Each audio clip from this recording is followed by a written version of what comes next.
తాకట్లో ఉన్న మీ బంగారాన్ని విడిపించి ఆ రోజు ఆన్లైన్ రేటుకి కొంటాం. Sharma gold company. నమస్కారం, వెల్కమ్ టు సుమన్ టీవీ. నేను గీతాంజలి.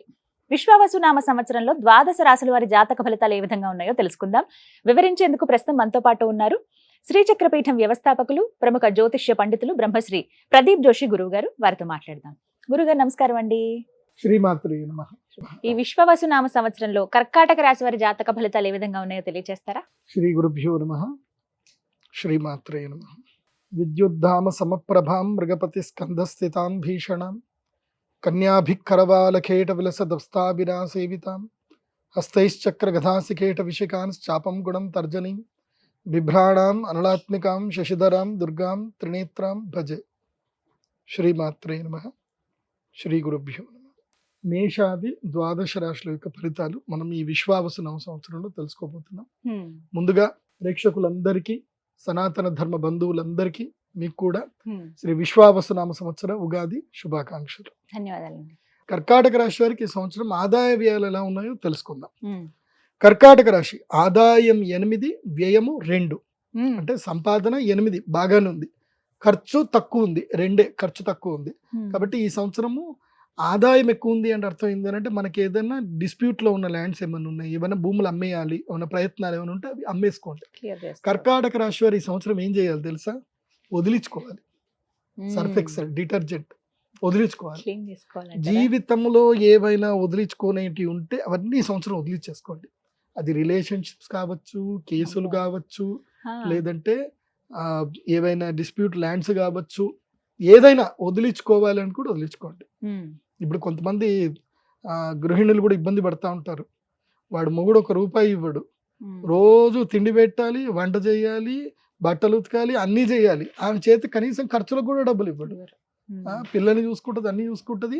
వాడు మాత్రం ఆ పేరు మీద ఒక అసెట్ కొనడు, ₹1 ఇవ్వడు. అది ఒక వెట్టి చాకిరి. మళ్ళీ అక్కడి వరకు ఓకే, కానీ ఇంకా కొట్టడాలు కూడా ఉంటాయి, తాగొచ్చి కొట్టడాలు కూడా ఉంటాయి. సో ఇలాంటి జీవితం ఎందుకురా అని ఎవరైతే అనుకుంటారు, అంటే ఇదే కాదు ఇంకా ఎందుకురా ఇలాంటి జీవితం అని అనుకుంటారు కదా, వాళ్ళు ఒకవేళ ఆ జీవితం నుంచి బయటపడదాము అని అనుకుంటే కర్కాటక రాశి వారికి ఇది right time. Okay. So exit plan కూడా ఉండాలి. ఏ జీవితంలో ఎంట్రీ ఉంటుంది, ఎగ్జిట్ ఉంటుంది. ఎగ్జిట్ లేనిది ఉండదు. కాకపోతే దానికి రైట్ టైం చూసుకోవాలి. కొన్ని ఉద్యోగాలు ఉంటాయి, ఈ ఉద్యోగాలు ఇక చేయలేకపోతున్నాను, సంపాదన రావట్లేదు, అసలు ఏం ఉండట్లేదు అంటే మానేయండి. ఈ సంవత్సరం వదిలించుకోవాల్సిన టైం. ఏదైనా జిడ్డు వదిలించుకోండి. మీకు దుఃఖం కలుగుతుంది దేనివల్ల, దాన్ని వదిలించుకొని కొత్త జీవితానికి వైపు స్టార్ట్ చేసుకోవచ్చు కర్కాటక రాశి. ఎందుకోసమంటే మన జీవితంలో వ్యయస్థానం లోపలి గురువు వస్తే, 12వ స్థానంలో గురువు వస్తే ఏం చేస్తాడు అంటే మంచి వైపు ఖర్చులు చేయిస్తాడు. మంచి వైపు ఖర్చులు జరుగుతాయి. అంటే సరికొత్తగా వైవాహిక జీవితం స్టార్ట్ చేద్దాం అనుకున్నా, సరికొత్తగా అంటే అర్థం ఏంటిది, ఏదైనా ఒక దరిద్రంలో పడి జీవితంలో ఇబ్బంది పడి ఇంకొక మంచి వ్యక్తి మీ జీవితం లోపలికి వచ్చి మిమ్మల్ని ఆశ్రయించి మీకు ఒక ప్రేమ అనురాగాన్ని పంచే వ్యక్తి ఎవరైనా వస్తే you can start your new journey start చేయొచ్చు. కానీ ఈ పుష్యమి నక్షత్ర జాతకులకు నేను చెప్పేది ఏంటంటే, పుష్యమి నక్షత్రం వాళ్ళు ఎలాంటి వాళ్ళు అంటే వాళ్ళ జాతకం ఎట్లుంటుంది అని అంటే ఈ మ్యాగ్నెట్ లాగా అన్నమాట. గాలికి పోయేటివన్నిటిని కూడా తగిలించుకుంటారు వీళ్ళు. అండ్ చెప్పుడు మాటలే ఎక్కువగా వింటారు, సొంత నిర్ణయాల మీద ఎక్కువగా ఉండదు. కానీ వీళ్ళు తాము పట్టిన కుందేలుకి 3 కాళ్ళు అంటారు. కుందేలకు ఒక కాలు పట్టుకొని ఉంటారు, ఆ కాలు నీ చేతి లోపల ఉందంటే వినరు, ఇదిగో 3 కాళ్ళని కౌంట్ చేస్తున్నా అంటారు. సో ఆ విధంగా పుష్యమి నక్షత్ర జాతకులకు ఇబ్బందులు ఎక్కువగా ఉంటాయి. కర్కాటక రాశిలో వాళ్ళకి చాలా ఇబ్బందులు ఉంటాయి. కర్కాటక రాశి ఒక కాంప్లికేటెడ్ రాశి. అది సింపుల్ చెప్పాలంటే చాలా కాంప్లికేటెడ్. ఎందుకోసం అంటే కర్కాటకం అంటే ఏంటి, పీత. పీత చూడ్డానికి భయంకరంగా ఉంటుంది, దాని గురించి తెలియనిసేపు భయంకరంగానే కనిపిస్తుంది. అందరినీ అది నేను భయపెట్టిస్తున్నా 2 కూరలు పట్టుకుని అంటది.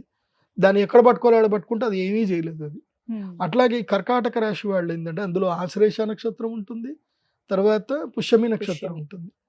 ఈ పుష్యమి ఆశ్లేష నక్షత్ర జాతకులే వీళ్ళు ఒకళ్ళేమో శని మహాదశ, ఇంకొకళ్ళేమో వాళ్ళకి ఆశ్లేష నక్షత్రం వచ్చి సర్ప నక్షత్రం. బుస్సు బుస్సు అని బుస కొడతా ఉంటారే తప్ప ఏం ఉండదు. గట్టిగా తీసుకపోయి నెత్తి పట్టుకున్నారంటే ఏం చేస్తుంది, ఏం చేయలేదు.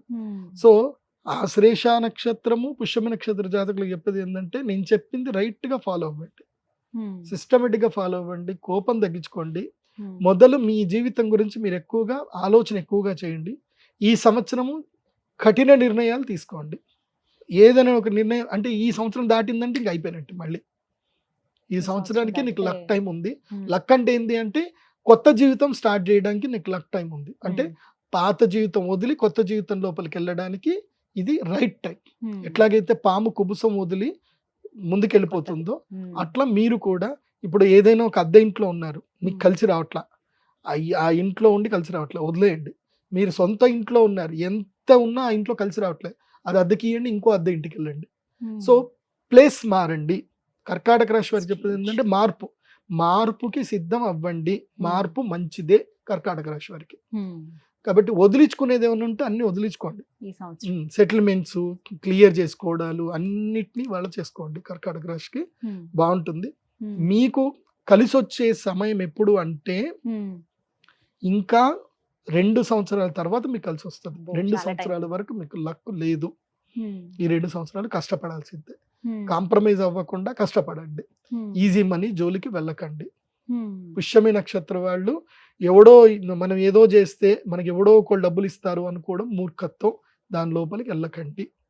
అంతే. అది కూడా గుర్తుపెట్టుకోవాలి. గురుగారు, మరి పరిహారాలు ఏమైనా తెలియచేయండి. కాస్త కాంప్లికేటెడ్ ఉంది అని అంటున్నారు. అలాగే కొంచెం తెలుసుకుని ప్రవర్తించాలి, ఎక్కడైనా కూడా తెలుసుకుని నడుచుకోవాలి. కాబట్టి ఏమైనా దైవారాధన కావచ్చు, దైవ దర్శనాలు కానీ ఏం చేసుకుంటే మంచిది అంటారు? కర్కాటక రాశి వారు ఈ సంవత్సరం ప్రత్యేకంగా కేదార్నాథ్ దర్శనం చేసుకోండి. బద్రీ కేదార్నాథ్ వెళ్ళండి, దర్శనం చేసుకోండి. అట్లాగే ఒక నెల రోజులు నెల అంటే నెల 40 రోజుల పాటు కాశీలో దీక్ష చేయండి. కాశీకి వెళ్ళండి. మీరు కాశీకి వెళ్తే తప్ప మీ జీవితంలో మీకు పరమార్థం తెలియదు. కాశీకి వెళ్ళండి, కాశీలో వీధుల్లో తిరగండి, అక్కడ రోజు శివధ్యానం చేయండి. ఒక నియంత్రిత జీవితంలో గడపండి. కాశీ కానీ హరిద్వార్, ఋషికేశ్ కానీ వెళ్ళండి, యోగా చేయండి. ఒక నెల రోజులు యోగా ట్రైనింగ్ కోర్స్కి ఎక్కడికైనా వెళ్ళండి. మానసిక పరివర్తన రావాలి. కర్కాటక రాశి వారికి పరివర్తన రావాలి. పరివర్తన వస్తే పరిష్కారాలు దొరుకుతాయి. పరిష్కారాలు దొరికితే మీరు ప్రోగ్రెస్ వైపు వెళ్తారు. లేదంటే ఎక్కడ వేసిన గొంగడు అక్కడే ఉంటుంది. చెప్పాం కదా, మార్పు. ఇంకోటి ఏంటంటే ఈ అక్షయ తృతీయకి మహాలక్ష్మి యాగం చేసుకోండి. మీకు నష్టం జరగకుండా అమ్మవారు కాపాడుతుంది. అంతే. చక్కగా వివరించారు గురుగారు. నమస్కారం అండి.